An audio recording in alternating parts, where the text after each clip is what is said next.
चौक चौसीमा वैशाली। देखो आ गइले पावन महीना हो, आई भोला के चरण में जीना हो। आई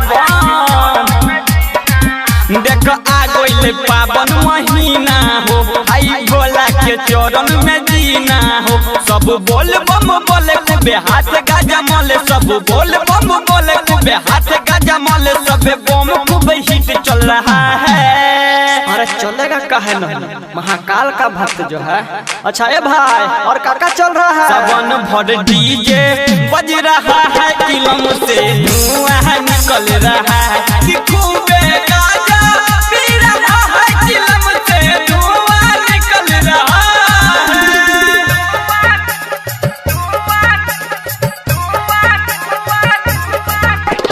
डीजे कंचन राज, नीम चौक चौसीमा वैशाली। बूटी बाबा के पी के हुआ सब लोग मगन। टीपो टीपू बरसे बदरिया, माथा लगाया है चंदन। बूटी बाबा के पी के हुआ सब लोग मगन। टीपो टीपू बरसे बदरिया, माथा लगाया है चंदन। अरे नाचो तू चले छम छम कावरिया, नाचो तू चले छम छम कावरिया। पी के ये सब हिल रहा है।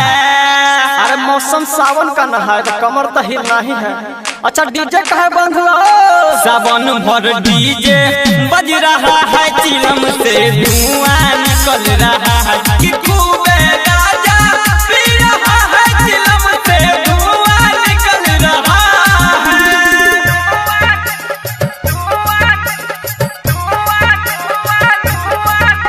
डीजे कंचन राज, नीम चौक चौसीमा वैशाली। राइटर शशि भूषण जा रहा धीरे धीरे। कृष्णा कौन भैया के काबर से जल गिरे। राइटर शशि भूषण जा रहा धीरे धीरे। डीजे कंचन के ई काबर से बहुत जल गिरे। देवघर नगरिया बंद के पगोरिया, देवघर नगरिया बंद के पगोरिया। टाइगर मन चल रहा है। आई बम जा संभर के चलो।